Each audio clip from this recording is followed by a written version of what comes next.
Ever wondered what makes TV so powerful in Jamaica? Time to find out. Welcome to Global TV Group 358, where television meets innovation. We're not just about shows, we're about shaping society.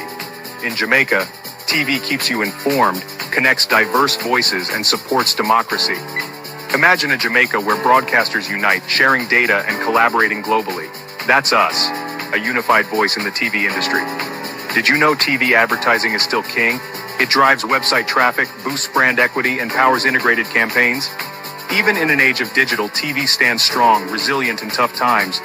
Our global TV deck is your treasure trove of insights and data. With charts, graphs, and success stories, it's your guide to impactful TV advertising.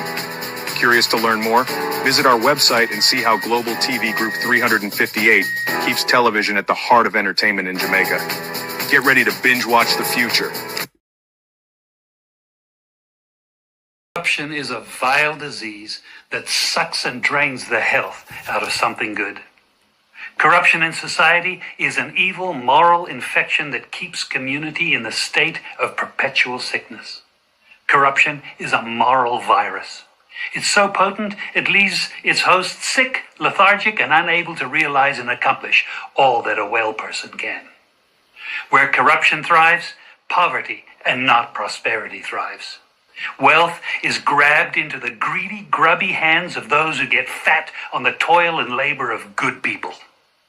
Corruption benefits, only temporarily, those who participate in it. Everyone else is a victim of the theft, the deceit, the dishonesty, and the lies that corruption feeds on. You need to know that a corrupt person is stealing from you. Corruption is filthy work and despicable acts of treachery done under the table and behind closed doors. Corruption is a disgusting shame. Corruption keeps a nation back from true development and from progress. Wise investors steer clear of a corrupt environment. They would rather put their resources into a place where the playing field of opportunity is equal for all and not bent towards feeding the financial lust of corrupt, lying, cheating, thieving politicians and government officials. How many wonderful development projects have been lost because the investors didn't want to do business in a swamp of evil? When those great projects go to another nation or to some other place, we all lose. Believe me when I tell you that corruption steals from you, it steals from all of us. Corruption plunders the nation's wealth. Corrupt people compromise on truth, equity, and fairness, choosing instead to feed off the short-term benefits of crookedness, exploitation, and financial perversion. Corruption is not just a personal matter, it's a culture. It's a way of life, not just for individual people, but for companies, communities, governments, and nations. Corrupt nations, hiding behind large companies, will seek to invest in other weak nations in order to take over the assets of the nation that they've invested into. They will provide financial loans to a nation for the much-needed infrastructure, and they will do it with assets that they provide. They will sign contracts by lining the pockets of rotten government officials who participate in this kind of corruption and are then held hostage by their own deceit and greed. Corruption is nothing less than a form of theft and national robbery. A corrupt person steals from everyone in society.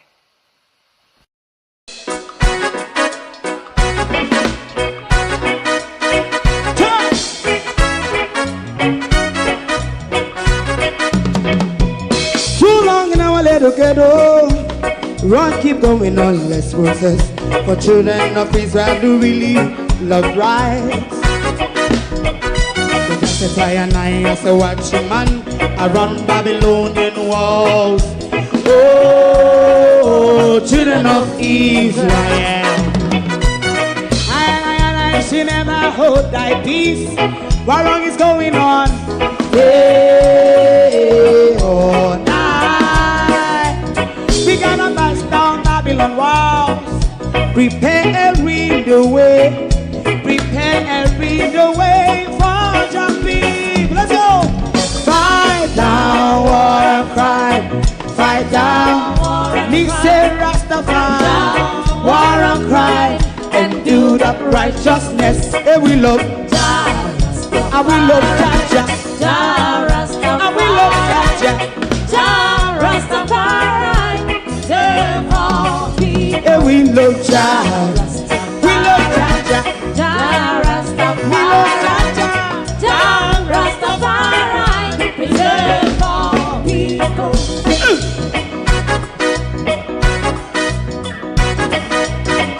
Put time away again. Listen, yeah. Just as I and I say, watch your man, I run Babylonian walls. Oh, children of Israel. I should never hold thy peace, while we penalize day or night. We gonna bust down Babylon gates. Prepare the way, prepare the way for Jah Rastafari. Fight down war and fight, fight down war and fight. Rastafari, war and crime, and build up righteousness. And we love Jah, and we love Jah, and we love Jah Rastafari. We love all, and we love Jah, Jah. Me love Jaja, Jah Rastafari. Me love Jaja, Jah Rastafari. Preserve all. Me love Jaja, Jah Rastafari. Jah Rastafari. Yeah, the next song is going to be the last song for tonight. And then DJ Twink.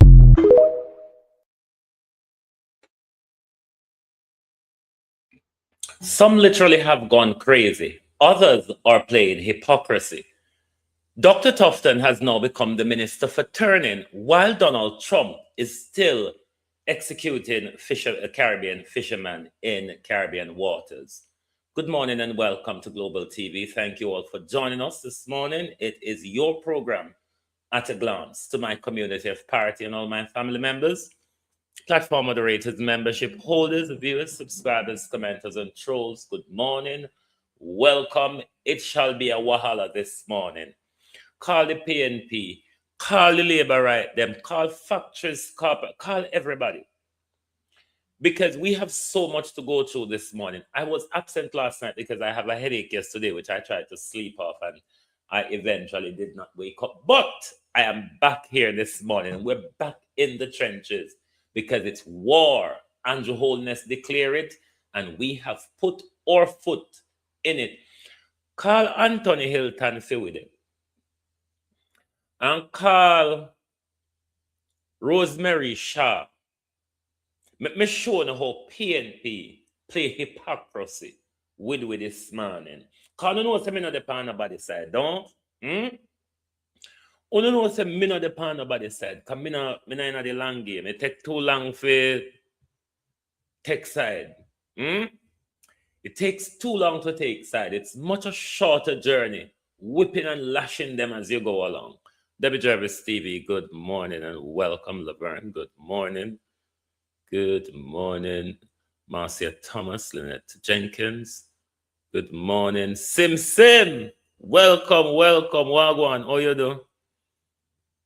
Empress Deb, good morning. Ladybug, good morning. Karen Namad, Duane Morris, good morning. Abinasa Cody, how you do? Zanette Beckford, good morning. Wayne Evans, good morning everyone. Miranda Ruddock, the Unstoppable One, good morning. Welcome everyone.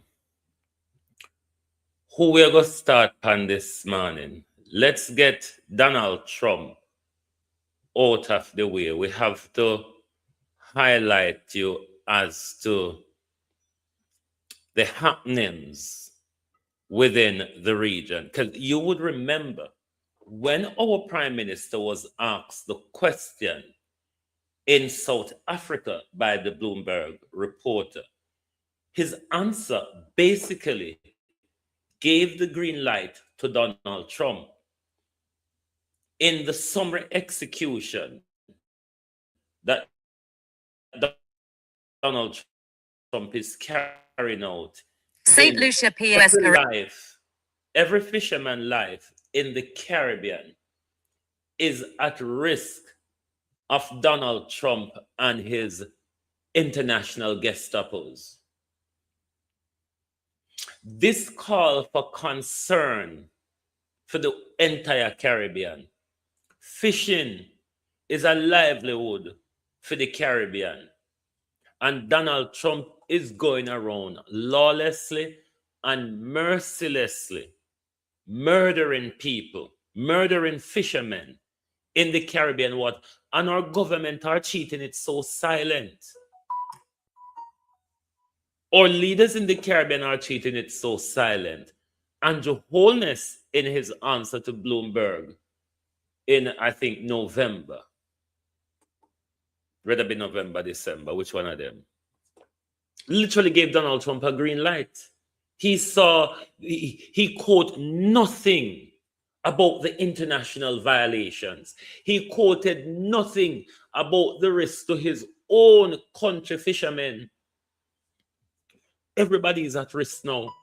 We little livelihood pan the sea, mash up now. We can't fish further than what we need. Because if we go further than we need, Donald Trump will go shoot with down pan waters. And our leaders are very silent about it. The people in our country are very silent about it. So America, if you kill we have to listen, if it's because of these are indefinite, them are going to do whatever they want to do with me.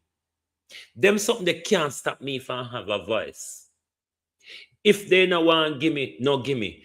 If you want take it back, take it back. It doesn't mean though I'm going to suffer in silence. And also if you go, the slaves, the enslaved never suffer in silence. The least little chance they get them track matches. The least little chance they get them track matches on the plantation. Let's listen to the article that we did on this, and we'll come back on the other side. St. Lucia PM confirms lives lost in U.S. Caribbean drug strike, raising critical questions about international law compliance. Prime Minister of St. Lucia recently confirmed that individuals have lost their lives in a United States-led counter-narcotics operation. And remember, this is the Global TV News Desk. We're not doing anybody's content. We're doing our news. All right? So you're aware of our website. You're aware of our app. Both the link to our website and our app is pinned in the channel. That's where all of our print news get published to. We put out a clip on Facebook with a leading link to the website. So we hope you continue to support, because we are sure Glean and the all of them say news not belong to them. Targeting a drug trafficking vessel in the Caribbean. The announcement has reignited long-standing debates about the scope of U.S. counter-drug activities in regional waters and concerns over alleged continuous violations of international law by U.S. authorities. The incident and regional reaction. While specific details about the strike remain limited, including the exact location, number of fatalities, and circumstances surrounding the engagement, the Prime Minister's statement underscores the human cost of efforts to combat drug trafficking in the Caribbean basin. The incident has prompted concern across the region, where many nations view their territorial waters and the broader Caribbean as areas requiring coordinated, collaborative security approaches rather than unilateral action. Alleged violations of international law. Critics argue that U.S. counter-narcotics operations in the region frequently run afoul of established international legal frameworks. Territorial sovereignty. Under the United Nations Convention on the Law of the Sea, coastal states have exclusive sovereignty over their territorial seas. Concerns persist that U.S. operations sometimes occur within or near these zones without proper authorization from the relevant coastal nation, potentially violating principles of territorial integrity. Use of force. International law strictly regulates the use of force, even in counter-narcotics contexts. Critics contend that lethal force is sometimes employed without sufficient attempt to disable vessels or ensure the safety of those on board, raising questions about compliance with standards that prioritize minimizing loss of life. Lack of regional oversight. Many Caribbean nations argue that U.S. operations often proceed with limited consultation or coordination with regional bodies like the Caribbean Community. This lack of collaboration is seen as undermining both national sovereignty and the ability of regional states to develop tailored, sustainable approaches to addressing drug trafficking and its root causes. Counterpoints and U.S. justification. The U.S. government has consistently defended its counter-narcotics efforts in the Caribbean, citing commitments to combat transnational crime that threatens both U.S. and regional security. U.S. officials argue that operations are conducted in accordance with international law, often with the consent of host nations, or in international waters where no single state exercises exclusive jurisdiction. They also emphasize that drug trafficking fuels violence, corruption, and economic instability across the region, justifying robust action to disrupt supply chains. Additionally, some regional states have partnered with the U.S. on counter-narcotics initiatives, recognizing the shared nature of the threat and the resources the U.S. can bring to bear in surveillance, interdiction, and law enforcement capacity building. The need for balanced, lawful approaches. The loss of life in the recent strike highlights the urgent need to address the tensions between counter-narcotics priorities and international legal obligations. While drug trafficking poses real and significant challenges for the Caribbean, these cannot be addressed at the expense of fundamental legal principles or human life. Moving forward, meaningful progress will require strengthened regional coordination through bodies like CARICOM to ensure counter-narcotics efforts reflect the priorities and sovereignty of Caribbean nations, clearer adherence to UN close and international humanitarian law in all operations, with independent oversight to ensure compliance, a greater focus on addressing the root causes of drug trafficking, including poverty, lack of economic opportunity, and demand in consumer markets, rather than relying primarily on interdiction and force. Conclusion. The Prime Minister's confirmation of fatalities in the U.S. strike serves as a stark reminder that security efforts in the Caribbean must balance effectiveness with accountability. Allegations of ongoing U.S. violations of international law demand serious examination, even as the shared goal of combating transnational crime remains critical. For the region to achieve lasting safety and stability, all actors must operate within the bounds of law while working collaboratively to address the complex challenges at hand. The Caribbean cannot go on with this in silence. Violet Watson, Colleen Honodo. The Caribbean cannot continue in silence on this matter. People are dying. People's lives are at risk. You cannot give a green light to Donald Trump for killing people without evidence. But then when you look upon what is happening at home, it is exactly what Andrew Holness is doing. Suzette, how you do? I mean, a mad pedophile, rapist president gone mad, gone rogue, and everybody just capitulate, the Caribbean just on them knees. So everybody in silence and is watching the crucifixion continue and challenge. No, we know so we can't challenge America's wrath. But we have a voice.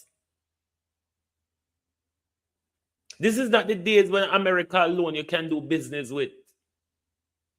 Given what coming out of the Epstein file, the world shouldn't be doing business with America until we can be sure that America has been run by people who is not molesting, raping, and killing children. We're going to go to where name they now, Anthony Hilton and Lady Shirley. Because we're going to kind of push Dr. Tufton to the back because we have a whole heap of question for Christopher Tufton this morning. Because we see Christopher Tufton come out. All right, there's 3 videos coming up. We're now going to go to, we're going to do 2 articles and 1 video from Over Mom. Because why we bring this video from Over Mom? Lady Shirley came over Mom yesterday or whenever in relation to the Morant Bay Urban Center issue. Lady Shirley have it that a cause na Melissa and Beryl. No, the Urban Center opened months after Melissa. Melissa come June 2024. June 2024, July 2024. June 2020, June 2024. Then Urban Center still a work plan, having official opening plan, and they open in a 2025 May. All this time, they have all the time to do whatever they need to do before Melissa come and after Beryl come. If you want to get me upset, speak to me or us other people like we're fools. And this is what Lady Shirley came to Nationwide and do. But let us go to who upset me first is Anthony Hilton and the entire PNP. Because I want to find out from the PNP, when did you become aware that the Morant Bay Urban Center is incomplete? Addressing questions around the Morant Bay Center and political accountability. When did the PNP become aware of the incompleteness of Morant Bay Urban Center? This is why I'm saying the PNP are playing hypocrisy on this matter. Let me say, okay, they didn't know up until the 3rd of September last year. But after Rosemary Shaw was elected on the 3rd of September, is Rosemary Shaw and the People's National Party saying to us they've only been made aware of this? Let us listen to the article we did and then we'll come back. And the PNP, them are wicked and liar and hypocrite. Addressing questions around the Morant Bay Center and political accountability, a critical analysis. The recent demand by opposition spokesman on industry Anthony Hilton for Prime Minister Andrew Holness to clarify reports on the Morant Bay Urban Center in St. Thomas raises important questions not just about the project itself, but about the nature of political accountability in Jamaica. While scrutiny of government initiatives is a core function of the opposition, this particular call warrants critical examination in light of the project's public timeline. The visible reality of an unfinished project. It was clear to observers at the time of the ribbon-cutting ceremony that the Morant Bay Center was not fully completed. Images from the event, local media coverage, and community discussions all documented that key elements of the urban center remained under construction. This was not hidden information. It was apparent to anyone who engaged with the project, including political representatives across the spectrum. For the People's National Party opposition to now call for clarification in response to a recent nationwide report suggests either a lack of attention to ongoing developments at the time or a strategic decision to raise concerns only when it serves political purposes. Accountability must be consistent. Political accountability cannot be selective. If the opposition believes transparency is critical for infrastructure projects, that standard should apply at all stages, not just when a report brings renewed attention to an issue. The Morant Bay Center was positioned as a flagship development for St. Thomas, designed to boost local economy and improve public services. When the ceremony was held before completion, it would have been appropriate for the opposition to raise questions then about timelines, budget allocations, and the rationale for marking a milestone before work was finished. Waiting until a later report surfaces undermines the credibility of concerns about accountability, framing them as reactive politics rather than principled oversight. The government's responsibility remains. That said, the Holness administration bears its own burden of accountability. While the incomplete state of the center was public knowledge, the government has an obligation to provide regular updates on progress, explain any delays or cost adjustments, and ensure that public funds are being used effectively. The fact that questions persist about the project's status indicates a failure to maintain consistent communication with the public and with oversight bodies. This lack of proactive transparency creates space for political maneuvering, allowing both sides to prioritize point scoring over delivering results for the people of St. Thomas. Moving beyond political posturing. The people of Jamaica deserve better than a cycle of delayed criticism and inadequate communication. The Morant Bay Center has the potential to be a transformative asset for the region, but only if all political actors focus on its successful completion, rather than using it as a tool for political gain. The opposition should explain why concerns were not raised earlier and outline concrete steps it would take to improve infrastructure project management if in power. The government must commit to regular, detailed updates on the center's progress and address any legitimate questions about its delivery. True accountability requires both sides to apply consistent standards, act in a timely manner, and keep the public's interests at the forefront of their actions. The PNP are playing hypocrisy. Everybody, this has been widely reported on from the day after the ribbon cutting. There was no secret that water, toilet facility, and electrical facility was not there. Everybody knew that from the day after. It has been widely publicized. The PNP, Rosemary Shaw, and Anthony Hilton, who should have been championing this day in, day out, have been silent. And now that nationwide come out and play politics, me don't know where Andrew Holness do nationwide. Nationwide have come out like them a break news. Nobody now break news. We have been having this discussion from last year, May, to now. The PNP are rather silent on it, though, which they knew about it. So to come out now call for accountability for Andrew Holness, for me, it's hypocrisy. Tell us why you refuse to highlight it. Tell us why you don't have to wait till nationwide, break it as a story before you jump on it, because it has always been. That we've been tearing down Graham Smagan from last year, innit? That was the reason we've been tearing down Graham Smagan from last year. So PNP, you don't complain of hypocrisy with we. We come out here and champion these issues every day. All when you are asleep, all when you get on a salary and gone, all when you sign on an office of oath and walk off. We in a media land still a challenge these issues. But the PNP, you see, the PNP is hell-bent on getting clout in a mainstream media. And that are the PNP them problem. Them hell-bent on getting clout in a mainstream media. So it make them a go on, like I say, there is something to see here and there's something to talk about here. Why you never see it and talk about it from time? Why no? It's playing politics.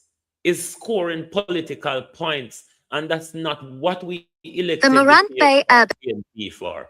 We elected them to represent us, to stay on the critical issues that we are on every day. 2 times a day, we come out here and we depend the same galang in them. We expect the PNP them to do it. You know, see Rosemary Shaw post nothing on her Facebook about the debacle at Marant Bay Urban Center from September to now. You know, see her here, nothing from Anthony Hilton from September to now. And now because nationwide talk, them a jump up and a go on like them concerned. You're not concerned, don't come out here complaining of politics in front. I come here, we call on you out. Means not one we hug up and love up with people. We will call on you out. We will tell you about your hypocrisy. Don't play the game there with we. Don't go on like you don't care about we. Until only when you hear people, we don't go on like you don't care. Look how long we out here talk about it. So when nobody from in the PNP never hear, or because we're not mainstream, nobody never see when we are talk about it. Hypocrisy. Before the election, everybody knew it was an election gimmick. Everybody knew it was an election gimmick. So when the PNP them have come go on like them think, them think it did up in operational. No. Then you have Lady Shirley here. She came for an interview and she spoke a whole bunch. But let's listen to our article on the disconnect between him timeline, because he might blame the 2 hurricane or him will fall in between the two hurricanes. I don't know how the two hurricanes get to trouble him so far apart. You understand? But let's listen to our article first. Then we'll go to him interview with moms. The Morant Bay Urban Center, a critical look at accountability amidst hurricane impacts. The Morant Bay Urban Center in St. Thomas was officially opened on May 15, 2025, with Factories Corporation of Jamaica Chairman Littleton Shirley stating it was complete and ready for occupancy, with remaining work to be finished concurrently during a 3-month rent-free build-out period for tenants. However, nearly a year later, in February 2026, the facility still lacks basic utilities like electricity and water, has unresolved sewage issues, and most commercial spaces remain unhanded over. In an interview on Nationwide, Shirley reportedly blamed hurricanes for the delays, despite the center opening after Hurricane Beryl and before Hurricane Melissa. The timeline disconnect.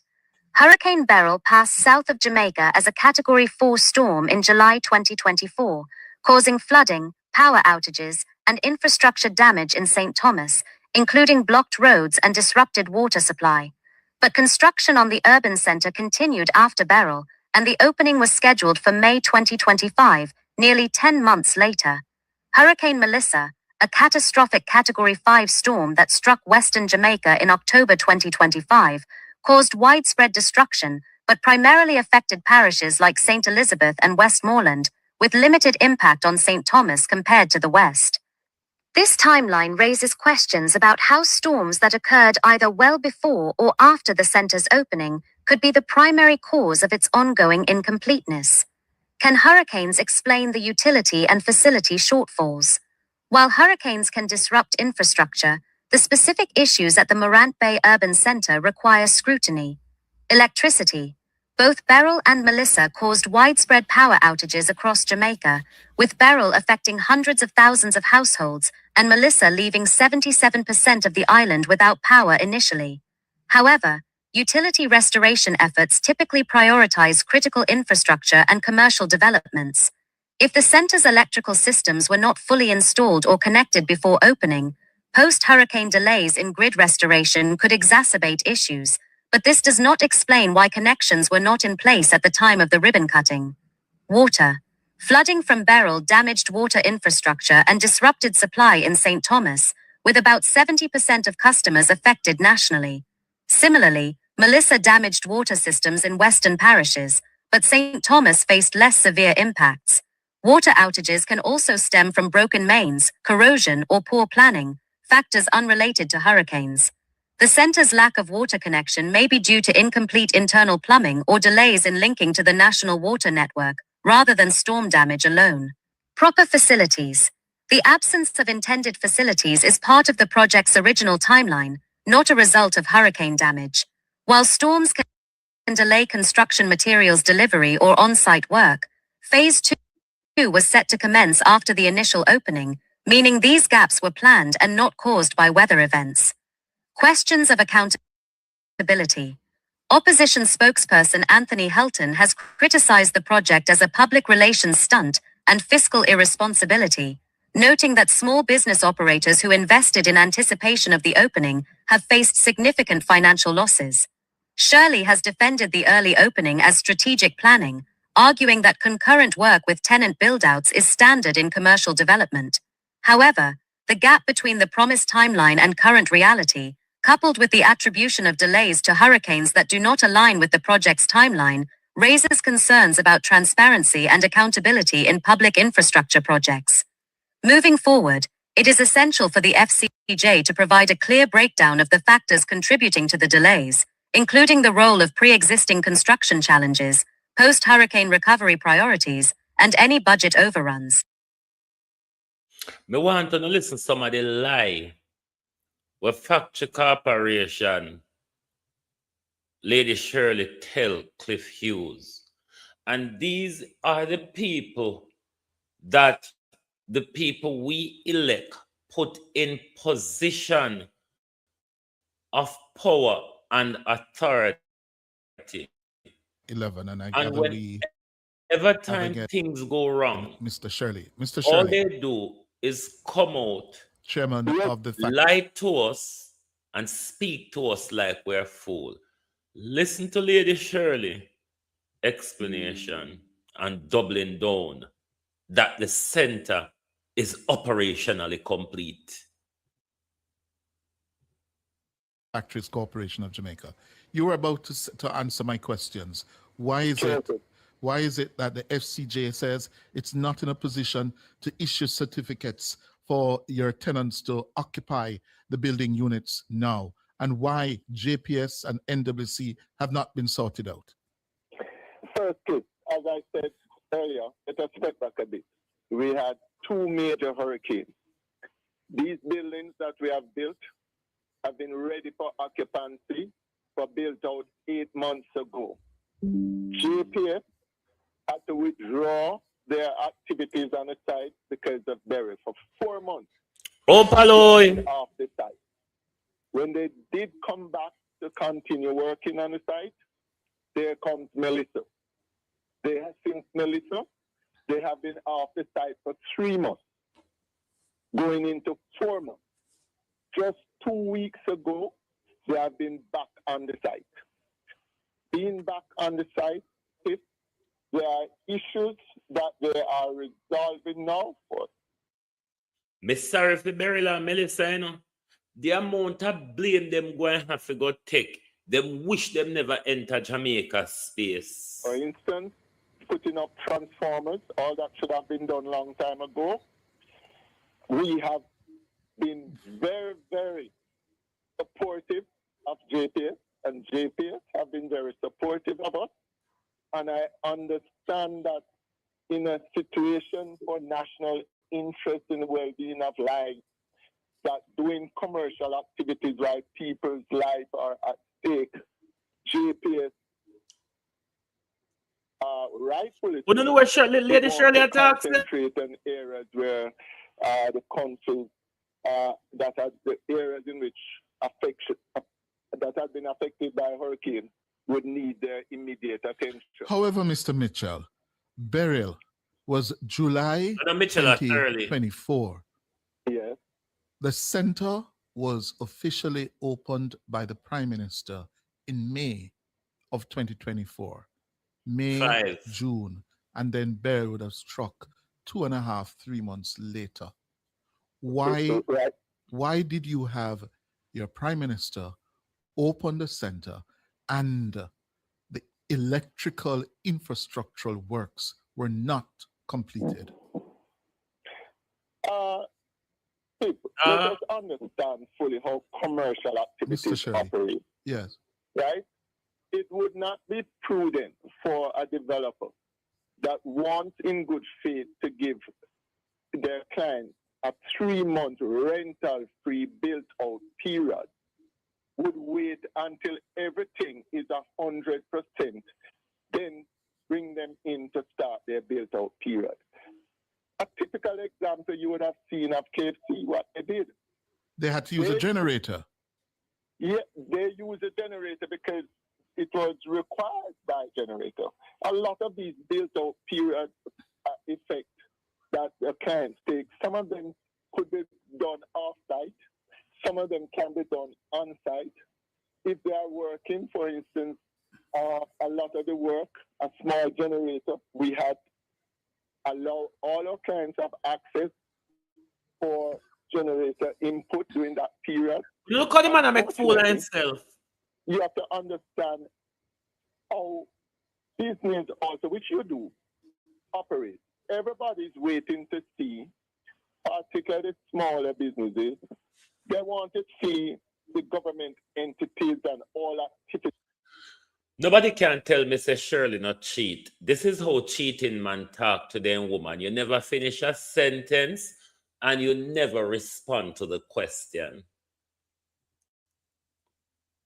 It is taking place on the site to support their businesses. Yes, unfortunately, due to the bureaucracy in which government entities, and I must say, amount of 15 entities for which represent 53% of the space occupied at the Mottley Urban Center had to go through a series of processes to facilitate the lease arrangement that is required. Yes, but Mr. Let me No, finish. hold it, Mr. Shirley, because when you speak of an urban center where the tenants as a basic need, power and water, and the power was not in to a point where 2.5 months since the opening, before Beryl struck, you still didn't have the power. Here we are 10 months later, and I take the point, the JPS would have been diverted after Melissa, which struck on October 28th last year. I think that we can take, but not before. Yeah, and the difficulty this morning that you are having, and I dare say the Prime Minister is having, is we handed over the units. Cliff, I'm hearing you loud and clear. And I'm saying to you, at the point at which we handed over the units, we gave a built-out period for the client to commence their built-out period. What does that have to do with you providing water and electricity and toilet facility? Jesus, answer the question, you cheating man. A lot of them did not take up that opportunity. Some did, some held back, right? Of which we have no control. We have not to date collected rent from any client at the Mottley Urban Center. What we have done, those who have signed lease agreement, we give them built-out period. We ask them to put deposits, but no rent has been charged because we're waiting on JPS to finalize. And you must remember now, okay, we have a power plant at this site. It's easy for you to say you just come and commit JPS. To facilitate a power plant that distributes not only electricity for the campus, but for the entire community, which also happens to be the same issue with water. A lot of things, you can't just go there and disconnect the unit. We have to do it on a phase basis. It has to be done in such a way that it does not disrupt 22 communities that the power plant that is on the site service. There's a lot of work to be done. There's a lot of cost connected to that. We have paid out over $200 million to JPS to facilitate this phased approach and to give us electricity. So, Mr. Shirley, there's a lot of work to be done. You've paid out over 200 million. Simply put, therefore, the urban center should not have been opened when it was. You were not ready. You were not ready. I disagree with you, Cliff. But we were ready. why would you disagree with me? You just said it. Because a lot of work to be done. Huh? Because we have, for instance, Cliff, since Melissa, we have given our clients additional 2 months rental fee to do their built-out period because of we understood and empathized. The man you go mad me with built-out period and we don't know what I mean. Electricity, and we also respect the serious work, the committed work that JPS has been doing outside of our jurisdiction. Hold on there. My understanding of built-out period. Built-out period, I know if you do the retrofittings, all of the retrofittings what you need to put in the building for your business operate. And that thing called the built-out period in it, how that have anything to do with water, light, and toilet? Then we put in a position of power anyway for say them bright.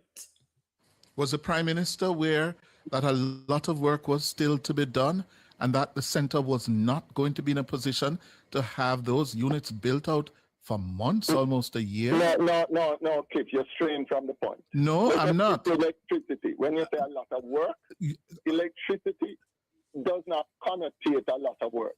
Oh, so why did it take? Why not done yet then? Why it not done yet? Electricity doesn't take. Hey, Jesus. I tell them to shut their mouth, you know. Because when they open their mouth, they tend to get themselves in a more problem. Why is it taking you so long? I have no control over JPS.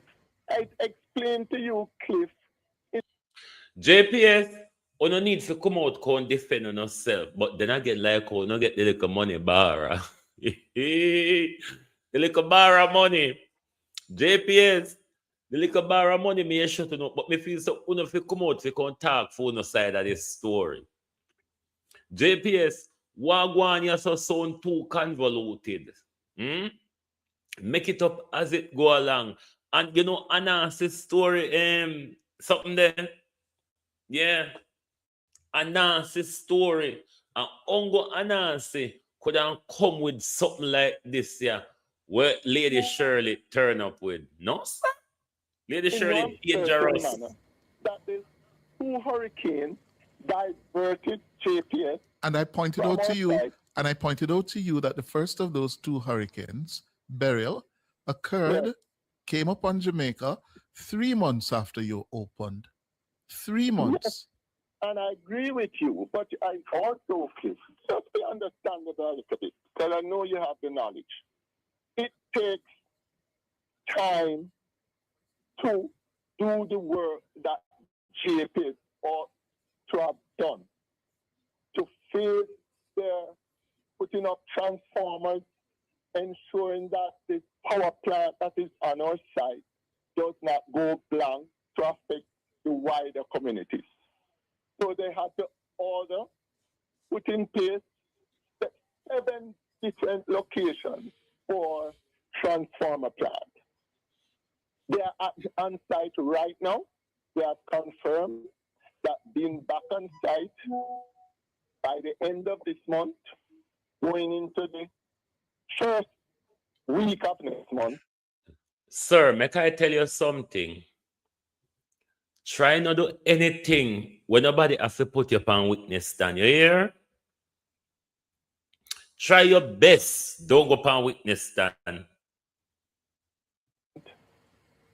All the clients will be able to have a certification to go and access electricity.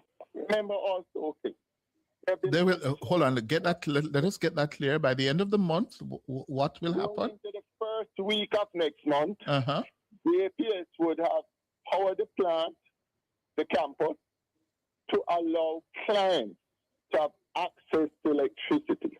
And remember now, clients that have been sitting on the side that has not completed their build out cannot have a facility to have JPS connect unless they do their build out. JPS come and sanction that whatever they have done is fit and proper to give them certification to hook up to the electricity. And how many? So we have been pleading with our clients that have signed lease agreements and has not started a build out period to start that now. They should have started long time ago. How many such clients do you have, Mr. Shirley? Okay,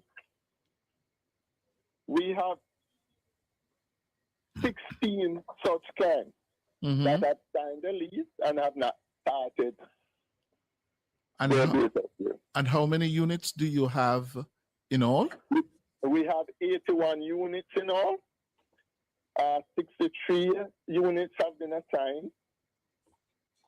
18 is in negotiation. And after that 18, after 63, 15 are standalone buildings that are occupied by government entities. Right. And where a lot of the clients, 16 of the clients also had commenced and almost completed their built-out period. And where water is concerned, What has been the holdup? Again, Chief, this is misinformation because water was always on the site. 7 days ago, China Harbor check went to disconnect the lines that were constructed given to them under the construction to now align it with a metering system from NWC, right? In doing that transfer, many pipes had to be redirected. And also, based off our client's demand, instead of having one major water supply unit, we are giving each client their own metering system, right? NWC, who we have been working with, I must say they have been very supportive of everything on the site. And on that site, you must also remember that we have a water supply unit that also supplies 22 different units from some of the wells that we have on the site. Again, most of the piping had to be reconnected, redirected based off the construction. And they are on site presently to ensure that today water will come back on the site, having done the adjustment to the lines that check would have disconnected due to their contractual arrangements. Have you heard from the Prime Minister since the story broke, Mr. Shirley? The Prime Minister has always been communicating with us. No, I'm talking since this story broke this morning. I sent him the message. He has What story broke? What story broke? What story broke? The widely available public knowledge? What broke story I talk about? The widely available public knowledge where everybody knew the day after the urban center was open onwards. What kind of story broke, Cliff? Boy, may I tell you, my man I make a total big fat fool of himself.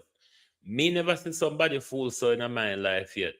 But I don't go hope police not have to question him for nothing.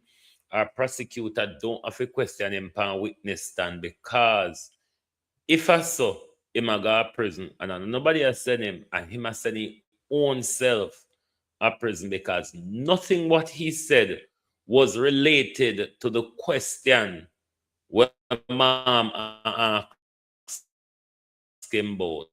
Nothing at all. In just come Dr. Tufton's health cooperation plans, navigating U.S. pressure. In just come with a set of convoluted story in our head. In coming like the robot them where they having a customer service over here where they make up answer give them, and for them answer it cannot be related to your question because the answer is a preset answer to Lord God. I used to hate when I in an administration and I receive a complaint, and rather than I type and respond back to what the person is querying, I have to go up on the company website and go take off a template that they set as a response to such query, and then I would just have to maybe alter it a little bit and send it. I can't just send out of my head, so I can't just respond out of my head. So and so the man you come, the preset answer them when no serve no purpose to the current issue at hand. The dog returns to its vomit. The dog is returning to its vomit. We remember the whole Cuban crisis when Marco Rubio come to Jamaica and everything went sour and puffed and tell we him going here, him going there, him going all over the place. Let's listen to our article, and then on the other side, we have questions. Questions, questions for Dr. Tufton this morning. Dr. Tufton will take holiday upon with money. Dr. Tufton will take holiday upon with money, say, I'm going to recruit this and recruit that. And now the dog turned back around to him vomit. Dr. Tufton's health cooperation plans, navigating U.S. pressure, diversification efforts, and uncertain outcomes. Jamaica's Health and Wellness Minister, Dr. Christopher Tufton, recently confirmed that negotiations are underway for a new health memorandum of understanding with Cuba, even as the United States ramps up pressure over the long-standing medical cooperation program. This development comes alongside questions about the status of last year's announcement to recruit healthcare workers from India, the Philippines, and Ghana, initiatives framed as contingency measures after U.S. Secretary of State Marco Rubio called for Cuban medical personnel to leave Jamaica. Renegotiating with Cuba amid U.S. scrutiny. The current MOU with Cuba expired, though nearly 300 Cuban doctors and specialists remain in Jamaica under existing contracts, with services including eye care and hospital support continuing as talks proceed. Jamaica's partnership with Cuba spans over 50 years and has been a cornerstone of its public health system, but renewed U.S. pressure led by Rubio, a longtime critic of Cuba's overseas medical missions, has cast a shadow over the program. Washington has accused the initiative of involving forced labor and human trafficking, claims rejected by Cuba, Jamaica, and other Caribbean leaders, who emphasize the program's compliance with international labor laws and critical role in addressing healthcare gaps. The U.S. has threatened visa restrictions for officials linked to the program, with Grenadian Finance Minister Dennis Cornwall among those targeted in 2025, and similar pressure reported across the region. While Prime Minister Andrew Holness has stated that Jamaica ensures Cuban workers are treated in line with local labor laws, the negotiations for a new MOU are described as lengthy and ongoing, with undisclosed outstanding requests from Jamaica potentially complicating a final deal. The recent departure of some Cuban medics, including a respected orthopedic surgeon at Kingston Public Hospital, has highlighted the risks of disruption to patient care if the program is scaled back. Critics argue that the U.S. pressure risks undermining Jamaica's sovereignty to determine its own health partnerships, while supporters of Washington's stance point to reports from some former Cuban medical workers alleging exploitation, such as passport confiscation and salary deductions by Cuban authorities. This divide underscores the challenge Dr. Tufton faces in balancing diplomatic relations with the U.S. against Jamaica's urgent healthcare needs. Last year's recruitment drive, mixed progress. In February 2025, Dr. Tufton announced plans to explore recruiting healthcare workers from India, the Philippines, and Ghana, framing the initiative as a way to diversify Jamaica's health workforce amid high turnover, with 500 nurses having left the system since 2018 and potential disruptions to the Cuban program. While local recruitment remains a priority, the minister noted that international hires would be considered if gaps persist, citing the Philippines' reputation as a major exporter of healthcare professionals on a per capita basis. To date, progress has been uneven across the three countries. An MOU with the Philippines was signed in February 2025, covering not only the deployment of healthcare workers, but also faculty exchanges, specialist training, and knowledge sharing in areas like epidemiology and healthcare management. A joint technical working group was established to implement the agreement, with clinical rotation opportunities for Jamaican staff in Philippine hospitals also planned. However, specific details on the number of Filipino workers deployed or set to arrive have not been publicly disclosed. For India and Ghana, there is limited public information on the status of recruitment efforts. While Ghana has active physician recruitment services available, no formal agreements or updates on hires for Jamaica have been announced. Similarly, discussions with India appear to have not advanced to a public stage, raising questions about whether these components of the diversification plan have been deprioritized in favor of strengthening ties with Cuba or focusing on the Philippine partnership. The launch of Jamaica's first health labor market analysis in June 2025, supported by PAHO.WHO, suggests a shift toward data-driven workforce planning, which could inform future recruitment strategies by identifying specific gaps and retention challenges. However, the slow pace of progress on the India and Ghana initiatives leaves Jamaica still heavily reliant on Cuban personnel, even as U.S. pressure intensifies. Challenges and the path forward. Dr. Tufton's dual focus on renewing ties with Cuba and diversifying recruitment reflects the complex realities of Jamaica's healthcare landscape. the country faces a persistent shortage of skilled workers, exacerbated by migration to higher income countries, and must balance short-term needs with long-term efforts to build a sustainable local workforce. The negotiations with Cuba will need to address both Jamaica's requirements for expanded services and potential concerns raised by the US, though it remains to be seen whether a new MOU can satisfy all parties. Meanwhile, the limited progress on recruiting from India and Ghana highlights the challenges of establishing international partnerships quickly enough to offset potential losses from the Cuban program.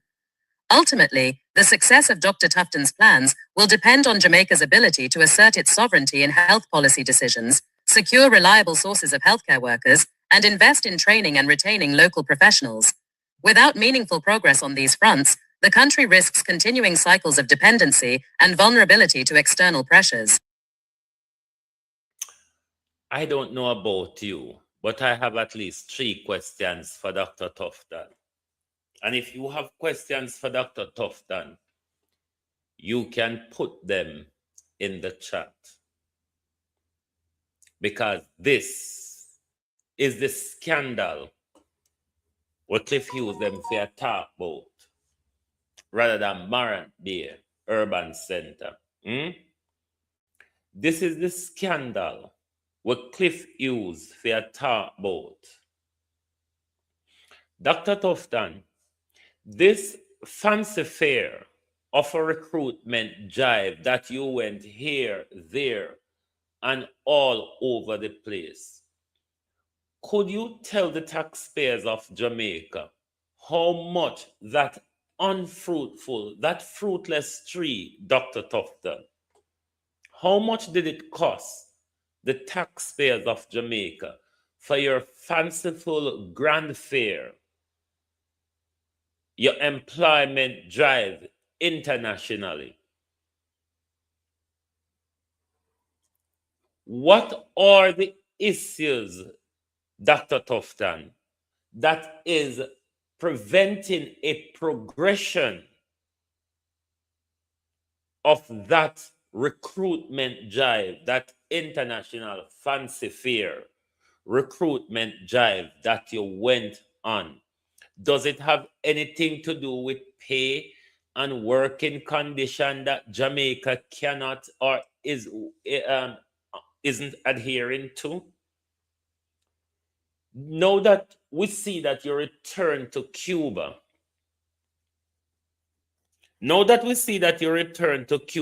after the memorandum of understanding run out, and wanna take whatever Marco Rubio say, and wanna never make the decision based on few interests, few national interests, or few social and health interests.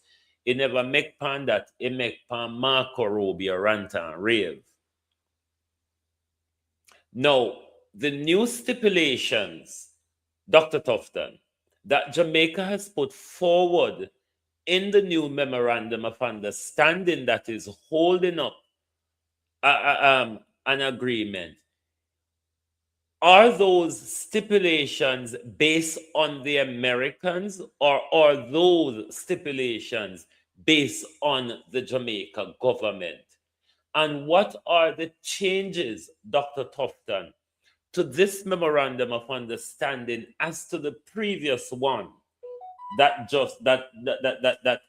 run out last year? These are questions that Dr. Tufton needs to answer, because our healthcare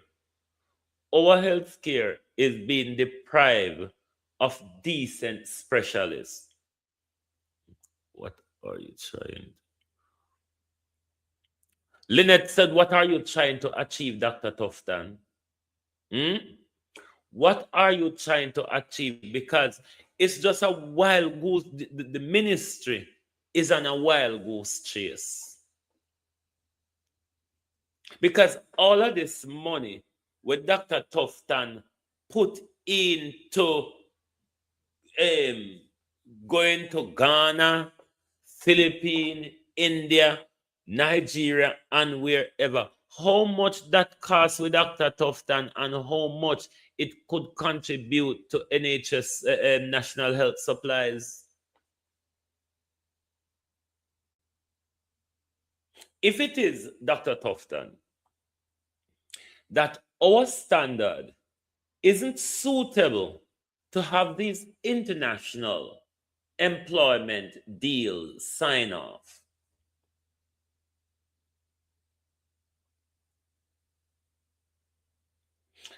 and a Cuba alone we have to turn to, what are the new stipulations put forward? Because the new stipulations, as it stands, Dr. Tufton, would sit in the way of Jamaicans receiving qualified and adequate health care. Though that sounds like a foreign language, don't you think? Qualified and adequate. That really sounds like a foreign language. Speaking foreign language over here. But Dr. Tufton have questions to answer. This is the breaking news that is happening in our country at the moment. This is the breaking news that is happening in our country at the moment. No. Another question, Dr. Tufton.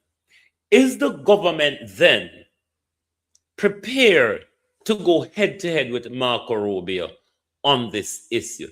Is Dr. Tufton and the JLP government saying, we are ready now to give up our visa. We're going to choose your health above our visa?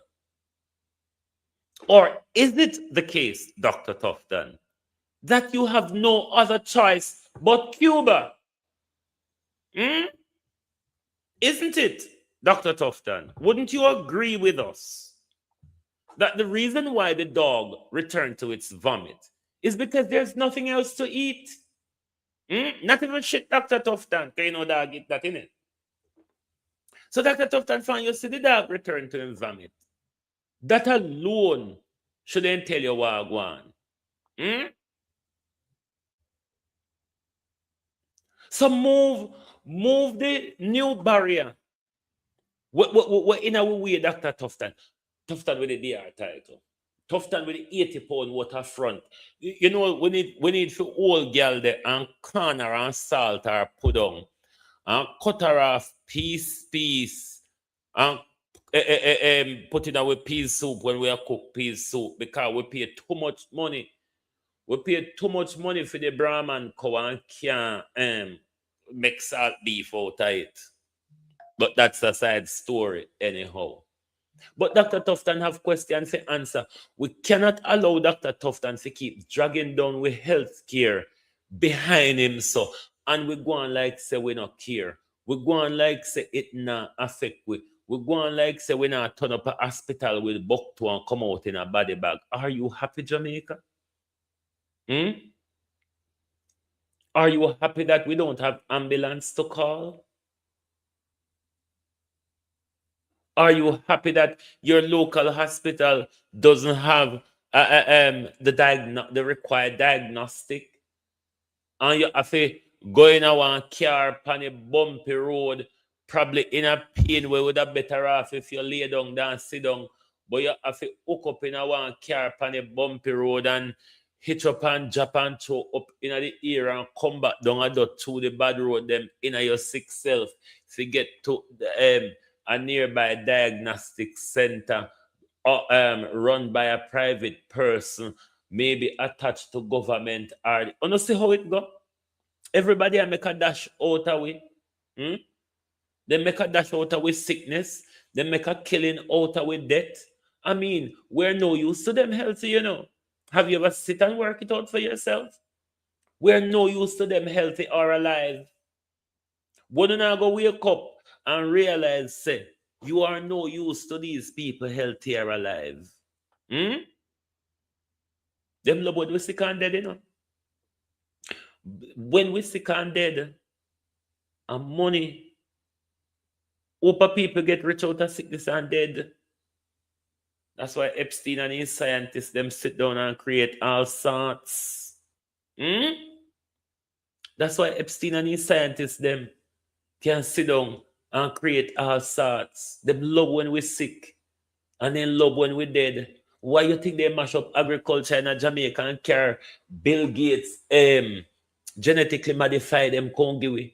Why you not think we then tap with a common foal and a grow foal in a lab? They love when we sick and dead. But we don't love sick and dead too, you know. We love the sickness and the deadness too. Because everything they throw out away. See, they all go on a cuff on a hand. The whole on a line up down a KFC. And when they come out, the whole on just had a big casket in our hand. So, I want see so no waist gone. Uno see say, uno can barely breathe. Uno have to walk slow because uno have belly, body, and everything. Look on the man them belly at Jamaica. I never see big belly in my life so yet. Everybody a judge belly now. Everybody I walk and judge belly and things say judge belly a style. And things say judge belly alright, you're alright, and you look good and life agree with you. Yes.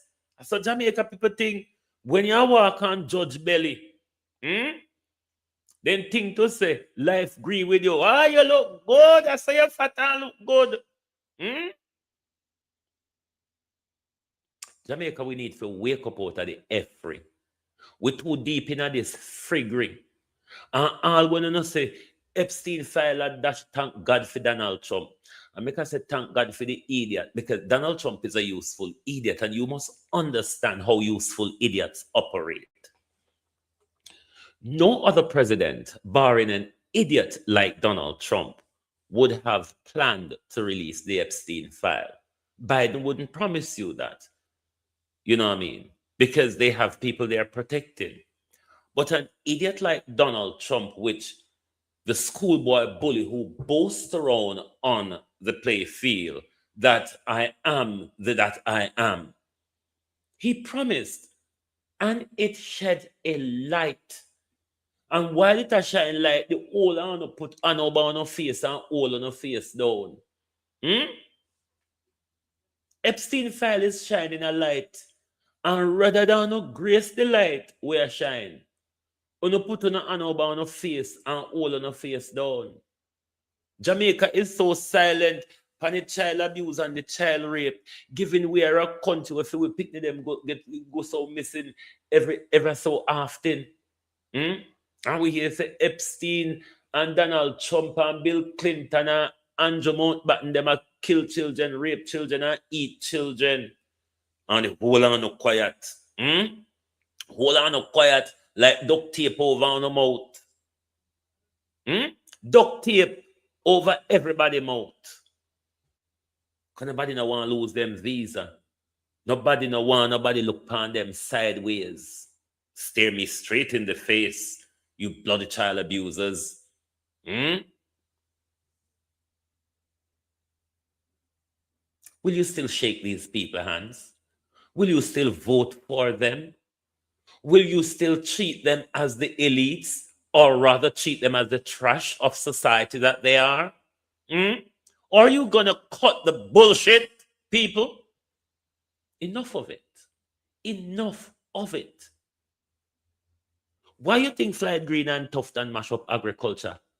Why you think Floyd Green and Tufton was given the job to destroy Southwest St. Elizabeth?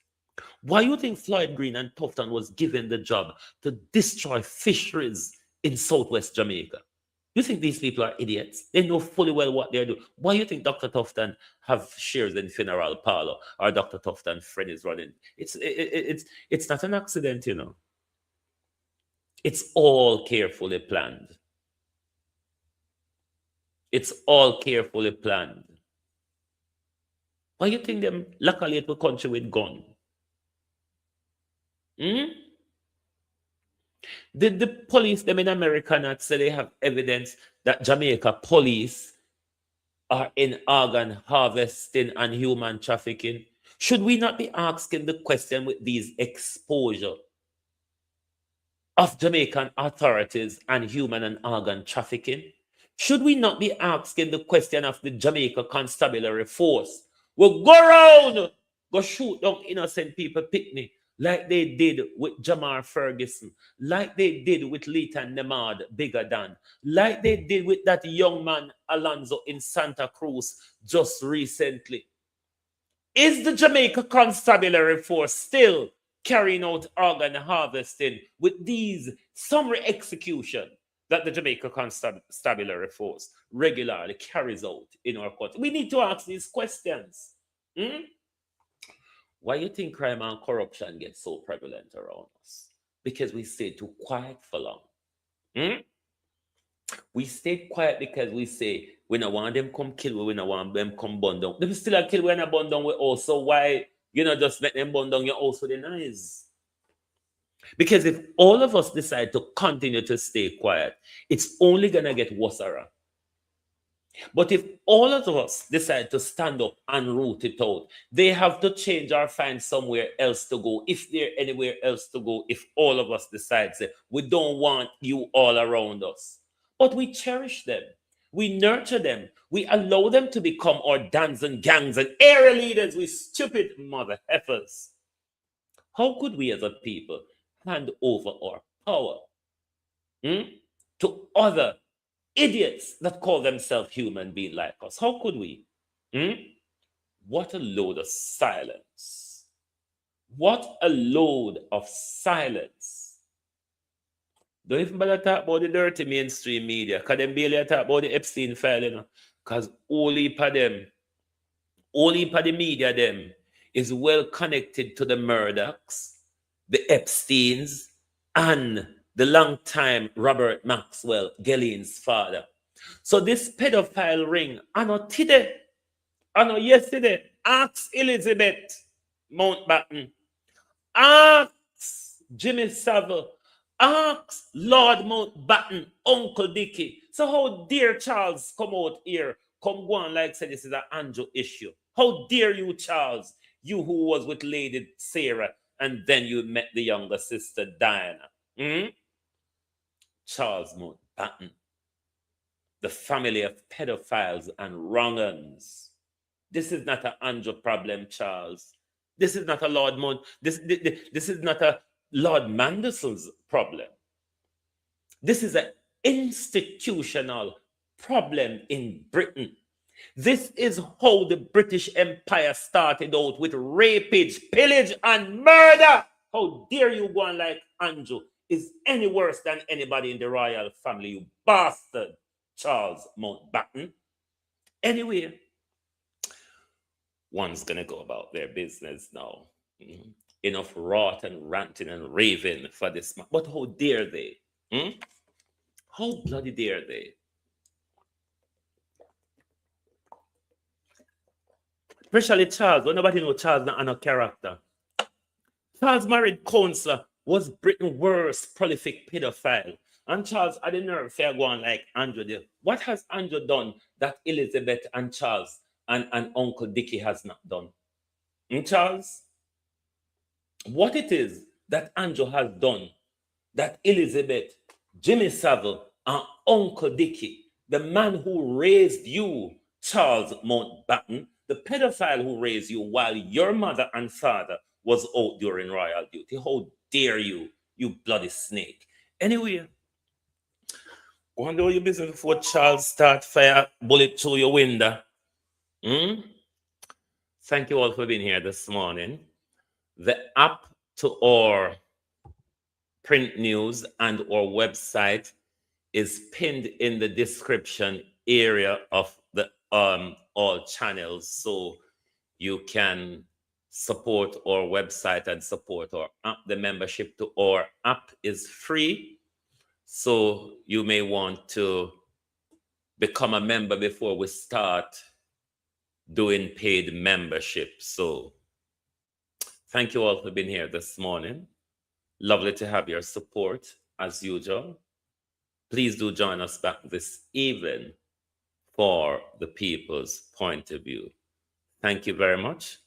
Good morning and good afternoon from Global TV.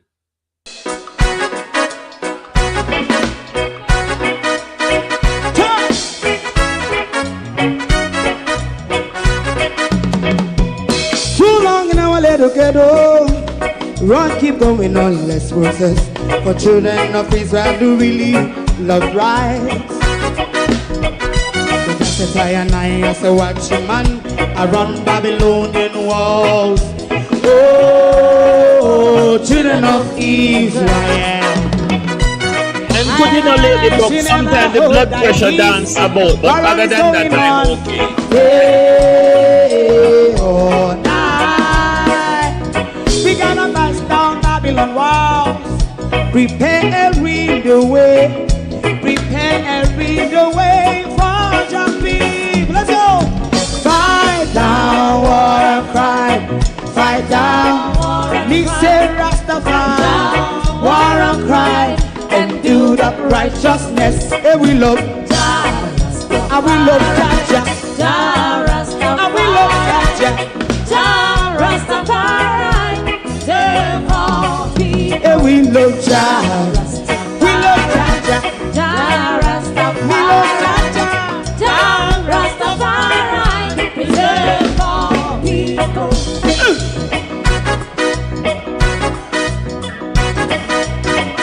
Put time away again. Listen, yeah. So just as I and I as a watching man around Babylonian walls. Oh, children of Israel. I and I should never hold thy peace while we penalize. Hey, oh, night. We gonna bust down Babylon gates. Prepare and read the way. Prepare and read the way for Jah Rastafari. Fight down war and crime. Fight down war and crime. Rastafari. War and crime. And build up righteousness. And we love Jah. And we love Jah. And we love Jah. Jah Rastafari. Preserve all. And we love Jah. Jah. Me love Jah. Jah Rastafari. Me love Jah. Jah Rastafari. Preserve all. Me love Jah. Jah Rastafari. Jah Rastafari. Yeah, the next song is going to be the last song for tonight. And then DJ Twink. If you don't like missing out on the latest shows but still enjoy classic hits, then Global TV Group 358 is your perfect match. Global TV Group 358 isn't just another channel, it's your ultimate TV experience. From breaking news to binge-worthy dramas and timeless classics, we've got it all. Our unique blend of original content and global favorites means there's something for everyone. And guess what? With GTVG's seamless streaming, you can watch anywhere, anytime. Plus, our interactive features let you be part of the action. So, whether you're a seasoned binge watcher or a casual viewer, Global TV Group 358 is here to keep you entertained day and night. Don't just watch TV, experience it with Global TV Group 358. Subscribe now and never miss a moment.